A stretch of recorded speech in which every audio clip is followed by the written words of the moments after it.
Hi అండి, welcome back to our channel. అందరూ బాగున్నారా? ఈరోజైతే ఒక మార్నింగ్ వ్లాగ్ అయితే పోస్ట్ చేస్తున్నాను.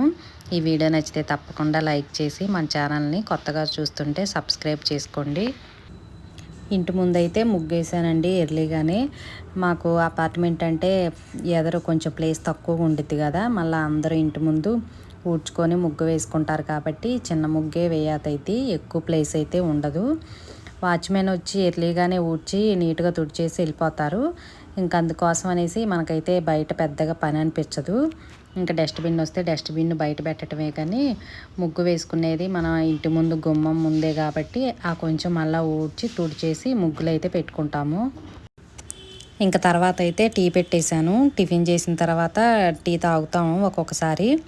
ఇంకా కొంచెం చలిగా ఉంది, లేవటంతోనే వేడివేడిగా టీ తాగితే బాగుంటుంది అనేసి టీ అయితే పెట్టాను. మాస్టర్ని టీ తాగేసాము. బ్రేక్ఫాస్ట్కి అయితే పునుగులు వేస్తున్నానండి. పునుగులు అంటే మనకి ఇడ్లీ పిండిలో కొంచెం మైదా వేసి చేస్తారు కదా, అదైతే కాదు, దోసపిండేనండి. దోసపిండితో వేయటం అలవాటు. ఎక్కువ గుంటూరు జిల్లాలో ఇట్లానే వేసుకుంటాము. కృష్ణా జిల్లా వాళ్ళైతే ఎక్కువ ఇడ్లీ పిండిలో కొంచెం మైదా సోడా వేసి ఇట్లా పునుగులు అయితే వేస్తారు. పునుగులు అంటారు, బోండాలు అంటారు. కానీ మా సైడ్ అయితే అమ్మ వాళ్ళు ఎక్కువ దోసపిండితోనే వేస్తారు. ఒక గ్లాస్ మినపప్పుకి 2 గ్లాసులు రైస్ నానబెట్టేసి గ్రైండర్ వేసి ఆ పిండితోనే దోశ వేసుకుంటారు. ఇంకా కొంచెం పులిసిన తర్వాత ఈవినింగ్ టైంలో ఇట్లా వేడివేడిగా పునుగులు అయితే వేస్తారు. నాకు కూడా ఎక్కువ శాతం దోసపిండితోనే పునుగులు వేయటం అలవాటు. గట్టిగా అయితే ఉండవండి, బాగుంటాయి సాఫ్ట్గానే. కాకపోతే ఇడ్లీ పిండిలో మైదా వేసి సోడా వేసి నానబెట్టేసి అవి వేస్తారు కదా, వాటితో పోల్చుకుంటే ఇవి కొత్తగా తినే వాళ్ళకి కొంచెం గట్టిగా అనిపిస్తాయి. కాకపోతే నేను ఎక్కువ అసలు మైదా వాడను కాబట్టి ఇడ్లీ పిండితో ఎప్పుడు వేయనండి. ఎక్కువ శాతం దోసపిండితోనే గుంట పొంగనాలు కానీ ఇట్లా పునుగులు కానీ వేస్తాను. మీకు చాలా వీడియోస్లో చూపించా కదా, గుంట పునుగులు కూడా దోసపిండే ప్రిపేర్ చేసి వేస్తాను. ఇట్లా గుంట పునుగనాలు కానీ పునుగులు కానీ వేయటానికి మాత్రం ఇంకా బియ్యమే నానబెట్టేస్తాను. మామూలుగా అయితే నార్మల్గా నేను దోసకి సజ్జలు కానీ జొన్నలు కానీ అవి అయితే ఎక్కువ నానబెడతాను. ఇంకా రొటీన్గా ఎందుకనేసి అప్పుడప్పుడైతే ఇంకా వైట్ బియ్యం ఉంటాయి కదా, ఆ బియ్యమే నానబెట్టేస్తాను. పునుగులకు కానీ గుంట పొంగనాలకు కానీ వేయాలనుకుంటే ప్రదీప్ అడిగితే ఇంక వాటి కోసం అయితే మినపప్పును బియ్యం నానబెడతాను. ఇంకా ఈరోజు కర్రీ అయితే దొండకాయ ఫ్రై చేస్తున్నాను. బాక్స్కి కావాలి కదా, దొండకాయలు అయితే చేయమని చెప్పాడు. అందుకోసం అనేసి దొండకాయలు అయితే సన్నగా కట్ చేశాను. ఇంకా చక్రాల్లాగా పొడవుగా అంటే చేయనండి, ఎక్కువ శాతం ఇట్లా చిన్న చిన్న ముక్కలే కట్ చేస్తాను. మరి డీప్ ఫ్రై చేయను, బాగా డీప్ ఫ్రై బెండకాయ కానీ దొండకాయ కానీ చేయను. కొంచెం వేగనట్టు ఉంటేనే ఇష్టపడతారు. మరి మనం చాలామంది దొండకాయ కానీ బెండకాయ కానీ డీప్ ఫ్రై లాగా కరకరలాడేటట్టు చేస్తూ ఉంటారు కదా, అలా అయితే చేయనండి. ఎక్కువ శాతం ఇట్లా నార్మల్గానే చేసేస్తాను. ఎప్పుడన్నా ప్రదీప్కి కావాలనుకుంటే బెండకాయలు డీప్ ఫ్రై ఇలా చేసి పల్లీలు వేసి చేస్తారు కదా, అటువంటి చేస్తాను. అప్పుడు కూడా డీప్ ఫ్రై అయితే ఏమీ చేయను. ఇంకా ముందు రోజే కట్ చేసి పెట్టేసుకుంటే బెండకాయలు కొంచెం ఆ వాటర్ అంతా పోయి డ్రైగా అయిపోతాయి కదా, అటువంటప్పుడు కొంచెం ఆయిల్ ఎక్కువ వేసి ఫ్రై లాగా చేస్తా, కానీ డీప్ ఫ్రై అయితే చేయను. నార్మల్గా అయితే ఎక్కువ ఇంకా దొండకాయ కానీ బెండకాయ ఇట్లానే చేస్తాను, డీప్ ఫ్రై ఇలా చేయను. అదిగో మీరు చూస్తున్నారు కదా, కొంచెం ఇలా పచ్చి పచ్చిగా ఉంటే ఇష్టంగా తింటారు. సాల్ట్ పసుపు వేసి ఇట్లా మూత పెట్టేస్తే మనకి ఆయిల్ అనేది తక్కువ ఉన్నా కూడా ఆ స్టీమ్కే మగ్గిపోతాయి. ఇంకా తర్వాత అయితే వెల్లుల్లిపాయ కారం అయితే దంచి వేస్తాను. పులుసు కర్రీకి అయితే సాంబార్ కారం మీకు చూపిస్తూ ఉంటా కదా, అదైతే వేస్తాను. ఫ్రైల కంటే జీలకర్ర వెల్లుల్లిపాయ కారం అప్పటికప్పుడు అట్లా దంచేసి వేస్తే చాలా బాగుంటుంది. ఇంకా వీళ్ళైతే టిఫిన్ చేసేసి బాక్స్ తీసుకొని వెళ్ళిపోయారు. ఇంక నేనైతే టిఫిన్ చేస్తున్నానండి. నేనైతే పునుగులు తింటలేదు, ఆ దోసపిండే ఉందని చెప్పా కదా, దాంతో అయితే దిబ్బరొట్టులాగా వేసుకున్నా. అదే మందంగా వేసుకుంటారు కదా, పునుగుల్లోకి కూడా అలా ప్లెయిన్గా వేస్తే ఇష్టపడరు. ఎక్కువ ఆనియన్స్ కరివేపాకు పచ్చిమిర్చి జీలకర్ర అన్నీ సన్నగా కట్ చేసి వేశాను. మనకి ఆ పిండే కొంచెం పుల్లగా ఉంటే ఇట్లా దిబ్బరొట్టి అంటారు కదా, అలా వేసుకుంటే బాగుండిద్ది. మనం దోశలు వేసుకునే ప్యాన్లో కానీ కళాయిలో కానీ కొంచెం మందగా వేసి సిమ్లో పెట్టేసి మూత పెట్టేస్తే మంచిగా ఎర్రగా కాలిద్దండి. నేనైతే అలా వేసుకున్నాను ఒకటి. ఇంక సాయంత్రం అంటే అందరూ కలిసి తింటాం కానీ మార్నింగ్ అయితే అసలు కుదరదు. ఇంక వాళ్ళకి బాక్స్ అవన్నీ ప్రిపేర్ చేయాలి కాబట్టి వాళ్ళతో పాటు టిఫిన్ చేయటం కుదరదు. ఇంకా సండే హాలిడే అటువంటప్పుడు మాత్రం అందరూ కూర్చొని టిఫిన్ అయితే చేస్తాము. మ్యాక్సిమం వాళ్ళు వెళ్ళిపోయిన తర్వాతే న్యూస్ పేపర్ చదువుకుంటాను, లేకపోతే ప్రశాంతంగా అలా కూర్చొని టిఫిన్ అయితే చేస్తాను. ఇంక ఈరోజు అయితే మార్కెట్కి వెళ్ళామండి నేను, సుజాత ఆంటీ వాళ్ళు. అసలు కూరగాయలు ఏమీ లేవు ఇంట్లో, చాలా రోజులైపోయింది. ఇంకా అప్పుడప్పుడు మా అపార్ట్మెంట్ దగ్గర వెజిటేబుల్ బండి అయితే ఉండిద్ది, అక్కడ తీసుకొస్తాను. అక్కడ కొంచెం రేట్లు ఎక్కువ శాతం అయితే రైతు బజార్కి వెళ్ళి తీసుకొస్తాను. మీరు చాలా వీడియోస్లో చూసే ఉంటారు. ఇంక ఈ నెలలో కార్తీక మాసంలో అంటే కూరగాయలు మంచిగా ఫ్రెష్గా వస్తాయి. రేటు కూడా చాలా తక్కువ ఉంటుంది రైతు బజార్లో. మీరు చూసారు కదా, అన్ని రకాలు ఉంటాయండి, చాలా అంటే చాలా ఫ్రెష్గా ఉంటాయి. కాకపోతే ఇంకా రైతు బజార్కి వెళ్ళాలంటే చాలా ఎర్లీగా వెళ్ళాలి. మధ్యాహ్నం సాయంత్రం వెళ్తే అంత ఫ్రెష్గా ఉండవు, అయిపోతాయి. ఇంకా టిఫిన్ చేసి 9 కల్లా వెళ్ళిపోతాము. ఇంక లేకపోతే ఆగిపోతాం, కానీ మధ్యాహ్నం సాయంత్రం వెళ్తే కూరగాయలు ఉండవు. ఇంకా అందుకోసమే మాస్టర్ కూడా వచ్చేటప్పుడు తీసుకురామని చెప్పను నేను. తను వచ్చేటప్పుడు ఎక్కువ శాతం ఇంక మేమే వెళ్ళిపోతాము. 9-9:30 అలా వెళ్ళిపోతే మంచిగా ఫ్రెష్గా వస్తాయి. బాదం పప్పు పల్లీలు అయితే నైటే నానబెట్టేసానండి, ప్రదీప్ తిన్నాడు. బాదం పప్పు అట్లా నానబెట్టిస్తే బాగా ఇష్టం అనమాట. పల్లీలు కూడా నానబెట్టేస్తే తీయగా బాగుంటాయి. ఫ్రై చేసే వాటికన్నా అట్లా వాటర్లో నానబెట్టేస్తే కొంచెం హెల్తీగా ఉంటుందనేసి టిఫిన్ చేసే ముందు ఒక గుప్పెడైతే తింటాడు. ప్రతిరోజు అయితే మ్యాక్సిమం నానబెడతాను. పల్లీలు ఉన్నా లేకపోయినా బాదం పప్పు అయితే ఇస్తాను. ఇంకా కూరగాయలకి వెళ్ళొచ్చామంటే ఇంకా చాలా పని ఉండిద్ది. ఇంకా అవన్నీ సర్దుకోవాలి కదా.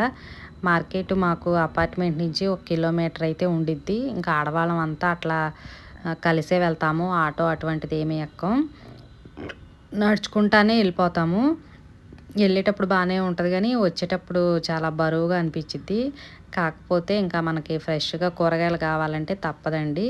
ఈవినింగ్ బండి మీద వెళ్ళటానికైనా కూడా ఉండవని చెప్పా కదా, ఇంకెక్కువ శాతం అయితే నడిచే వెళ్తాము. కూరగాయలు అయితే చాలా ఫ్రెష్గా ఉన్నాయి, అన్ని రకాలు ఉన్నాయండి. సొరకాయ కూడా చాలా రేటు తక్కువ. మొన్నటి వరకు అయితే 40 రూపాయలు 30 రూపాయలు ఉంది. ఇంక ఈరోజు అయితే చాలా వచ్చినాయి సొరకాయలు, 10 రూపాయలే ఉంది రేటు కూడా. ఒక అర్ధగంట వరకు ఆ కూరగాయలన్నీ నీట్గా సర్దేసి కవర్లో పెట్టేసి ఫ్రిడ్జ్లో అయితే పెట్టేశాను. ఇంకా మధ్యాహ్నం అంటే పండుకి ఏదైనా స్నాక్స్ ప్రిపేర్ చేద్దామనేసి కాలేజీ నుంచి వచ్చిన తర్వాత తింటాడు. ఇది అటుకులతో మిక్చర్లాగా చేశానండి, అంతకుముందు కూడా చేశాను. తను ఇష్టంగా తిన్నాడు. ఇంకా మిక్చర్ అంటే బియ్యపిండి బూందీ అటువంటిది ఏమి లేకుండా అటుకులు, ఎండు కొబ్బరి, పల్లీలు, పుట్నాల పప్పు వాటితో ప్రిపేర్ చేయొచ్చు. అంతకుముందు కూడా ఒకసారి చేశాను, చాలా సింపుల్గా అయిపోయిద్ది.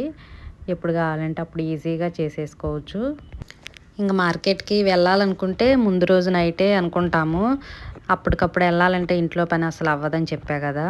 ఇంకా నడుచుకుంటూ వెళ్ళి కూరగాయలు మళ్ళీ తీసుకొని రావటం, సర్దేసుకోవటం చాలా టైం పట్టిద్ది. అందుకోసం ఇంకా టిఫిన్ చేసిన తర్వాత పై పని కూడా చకచక చేసేసుకొని వెళ్ళిపోవచ్చని ముందు రోజు చెప్పుకుంటే కొంచెం పని అనేది స్పీడ్గా చేసుకొని వెళ్తాం. ఇంక మార్కెట్కి నడుచుకుంటూ వెళ్ళి రావటం టైర్డ్ అయినట్టు అనిపించిద్ది. అందుకోసమే ఇంకా పని అంతా చేసుకొని మార్కెట్కి వెళ్తాము. 9 కల్లా కంప్లీట్ చేసేసుకొని ఇంకా కూరగాయలన్నీ సర్దేసి ఇంకొంచెం పనులు ఉంటే అవి కూడా చేశాను. బట్టలు ఆరేసుకోవటం, కొన్ని గిన్నెలు ఉంటే అవి కూడా కడిగేశాను. ఇంకా మధ్యాహ్నం అయితే ఈ స్నాక్స్ ప్రిపేర్ చేద్దామనేసి ఎండు కొబ్బరి ఉండిద్ది కదా, అదైతే ఇట్లా సన్నగా కట్ చేశాను. ఎండు కొబ్బరి అంటే ఇష్టం ఉన్నవాళ్ళు వేసుకోవచ్చు, లేకపోతే వేసుకోపోయినా కూడా బాగుంటుంది. మనకి మందపాటి అటుకులు ఉంటాయి కదా, పల్చగా ఉంటాయి పాల అటుకులు, అవి అయితే చేయదు కదండి. ఇట్లా మనము ఉప్మా కూడా చేసుకుంటాం కదా, వాటికి వాడే అటుకులు మందంగా ఉంటాయి కదా, అవి అయితేనే బాగుంటాయి. అవి మొన్న సూపర్ మార్కెట్లో తీసుకొచ్చాడు ప్రదీప్, అవి అలా ఉంచేసాను. రోజు చేద్దాం అనుకుంటున్నాను, కాకపోతే కుదరలేదు. ఇంక ఈరోజు చేద్దామని ఫ్రై చేస్తున్నాం. ఇంకా అట్లా ఆయిల్ హీట్ ఎక్కిన తర్వాత లో ఫ్లేమ్లో పెట్టేసుకొని మనం ఇట్లా నెట్ వాటిల్లో పెట్టేసుకుంటే మంచిగా ఫ్రై అయిపోతాయి. డైరెక్ట్గా ఆయిల్లో వేసేసామంటే తీసేపాటికే మాడిపోతాయండి. చాలా సింపుల్గా జస్ట్ అట్లా ఆయిల్లో పెట్టేసి ఒకసారి అలా కలిపేస్తే ఫ్రై అయిపోతాయి. అటుకులు చాలా సింపుల్గా ఉంటాయి కదా. ఇంకా అవి అయితే డైరెక్ట్గా అలా వేసేయకూడదు, మనం ఆయిల్లో ఉన్నాయి మొత్తం తీసుకునే పాటికే నల్లగా అయిపోతాయి. మనం ఎప్పుడన్నా సింపుల్గా ఏమైనా స్నాక్స్ ప్రిపేర్ చేసుకోవాలనుకున్నా కూడా అటుకులు అలాగే పల్లీలు ఇలా ఫ్రై చేసేసి లైట్గా సాల్ట్ కారప్పొడి చల్లి సన్నగా కట్ చేసిన ఆనియన్ కొత్తిమీర వేసుకొని లెమన్ పిండి వేసుకొని కూడా తినొచ్చు. చాలా బాగుంటుంది అది కూడా. మనం మరమరాలతో చేసుకుంటాం కదా స్నాక్స్, పుదీనా కూడా కట్ చేసుకొని కొంచెం ఆనియన్స్ వేసుకొని సేమ్ అలానే అటుకుల వరకు కూడా ఫ్రై చేసుకొని మరమరాలు అటుకులు ఇంక ఇవన్నీ మన ఇష్టం అండి. పల్లీలు కానీ పుట్నాల పప్పు అటువంటివన్నీ మన ఇష్టం, మన చాయిస్, వీలున్న బట్టి చేసుకోవచ్చు. కాకపోతే అవి అప్పటికప్పుడు తినేయచ్చు. ఇంక ఇది మాత్రం కొంచెం స్టోర్ చేసుకోవచ్చు అండి, 10 రోజుల వరకు ఉంటాయి. ఇంకా అంతకన్నా ఎక్కువ అంటే మనకి అటుకులు ఫ్రై చేసాం కదా, కొంచెం గాలి అనేది పోయినప్పుడు మెత్తగా అయిపోతాయి. 1 వీక్ 10 డేస్ వరకు స్టోర్ చేసుకోవచ్చు. పిల్లలు స్కూల్ నుంచి వచ్చిన తర్వాత ఇవ్వచ్చు. ఇంక దీంట్లో అన్హెల్దీ అంటే మైదా పిండి అటువంటిది ఏమీ ఉండదు కాబట్టి పర్లేదు, అప్పుడప్పుడు పెట్టవచ్చు పిల్లలకి. ఇంకా మన ఇష్టం అండి, క్వాంటిటీ అంటే ఏమీ లేదు. మనం తినేదాన్ని బట్టి చాలామందికి పల్లీలు ఇలా ఫ్రై చేసుకొని వేసుకుంటే చాలా ఇష్టంగా తింటారు. అటువంటప్పుడైతే ఇంకా అటుకులు వేసుకున్న వాటిలో హాఫ్ వరకు పల్లీలు వేసుకొని ఇలా ఫ్రై చేసుకోవచ్చు. ఇంక నేనైతే అటుకులే ఎక్కువ వేసాను.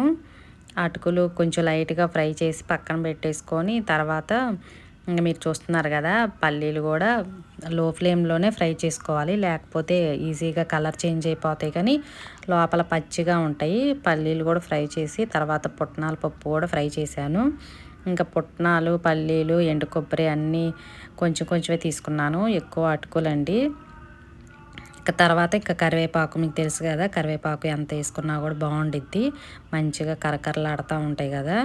ఇంకా దీంట్లో కంటే 2 స్పూన్లే వేసాను జస్ట్ ఆయిల్ ఒక ప్యాన్లో. ఇంకా దాంట్లో ఉప్పు కారం జీలకర్ర పొడి గరం మసాలా పొడి తర్వాత దంచిన వెల్లుల్లిపాయలు వేసాను. వెల్లుల్లిపాయలు వేసుకుంటే అరోమా అనేది బాగుండిద్ది. మనకి సేమ్ స్వీట్ షాప్లో తెచ్చుకుంటాం కదా ఆల్ మిక్చర్ అని, అట్లానే ఉంటుంది. ఇంకా దానికన్నా కూడా బాగుంటుంది మనం ఇంట్లో చేసుకుంటే. ఉప్పు కారం కూడా చాలా తక్కువే పట్టిద్దండి మనకి ఫ్రై చేసేటప్పుడు. ఇంకా దేంట్లో వేసే పని ఉండదు, ఆయిల్ కూడా అస్సలు అంటుకోదు, ఆయిల్ కూడా ఎక్కువ పీల్చదనమాట. పీల్చడానికి మనం సోడా కానీ పింట్లు అటువంటిది ఏమి వేయం కదా. ఇట్లా మంచిగా అన్నీ ఫ్రై చేసుకొని ఇంకా ఉప్పు కారం కొంచెం గరం మసాలా దంచిన వెల్లుల్లిపాయలు అన్నీ వేసేసుకొని కలిపేసుకుంటే, మర్చిపోయి పసుపు కూడా వేయాలండి, నేను ఆయిల్లో పసుపు కూడా వేసాను, అది మీకు చూపించలేదు అనుకుంటా. మంచిగా కలర్ఫుల్గా అయిపోయిద్ది. పసుపు కూడా వేసుకోవాలి, లేకపోతే రెడ్గా ఉంటాయి అన్నమాట. టేస్ట్ అయితే చాలా బాగుంటాయండి, మీరు చూసారు కదా. ఒకసారి అలా ట్రై చేయండి, చాలా సింపుల్గా అయిపోయింది.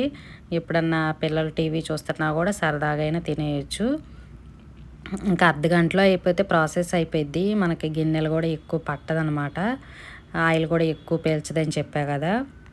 మీకు కావాలంటే బయట మనకి 3 షేప్లో బిస్కెట్స్ ఉంటాయి కదా, ఆ బిస్కెట్స్ కూడా తీసుకొచ్చి ఫ్రై చేసి కలుపుకోవచ్చు, అవి కూడా బాగుంటాయి.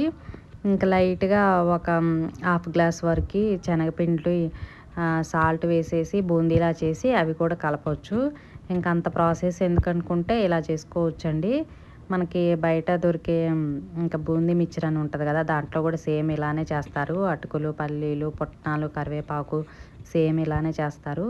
శనగపిండి ఇష్టం లేని వాళ్ళైతే ఇలా చేసుకోవచ్చు. మీకు కొనంగా కొంచెం టైం ఉండి పిల్లలు ఇంకా ఇంట్రెస్ట్గా తింటారనుకుంటే అట్లా శనగపిండి బూందీ దూసి కూడా కలుపుకోవచ్చు. ప్రాసెస్ మాత్రం ఇంక సేమ్ అండి, ఏమీ మారదు. లాస్ట్లోనే ఇట్లా తాలింపులా వేసి కారం పసుపు అన్నీ వేసేసుకుంటే సేమ్ టేస్ట్ వచ్చిద్ది. ఇంకా మనం బయట కొనుక్కునేదైతే చేతికి ఆయిల్ అంటుకుపోయిద్ది, వాళ్ళు కొంచెం సోడా వేస్తారు బూందీ చేసేటప్పుడు, దాహం అనిపించిద్ది. అలా కాకుండా మనం ఇంట్లో ఇలా ప్రిపేర్ చేసుకుంటే హ్యాపీగా తినేయచ్చు.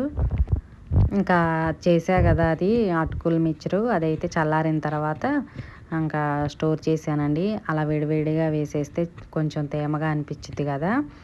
తర్వాత ఇంక ఈలోపు బట్టలు కూడా ఆరిపోయినాయి, బట్టలు కూడా నీట్గా మడతలు అయితే వేసాను. ఇంకా తీసుకొచ్చి అట్లా పెట్టేసామంటే మళ్ళీ బద్ధకంగా మడత బుద్ధి కాదు. ఇంకా అప్పటికప్పుడు వేసుకుంటే బట్టలు కూడా మనకి మంచిగా ముడతలు లేకుండా నీట్గా ఉంటాయి. ఇంకా అంతేనండి నిన్న రొటీన్ వ్లాగ్ అయితే. ఈ వ్లాగ్ నచ్చితే తప్పకుండా లైక్ చేసి మన ఛానల్ని సబ్స్క్రైబ్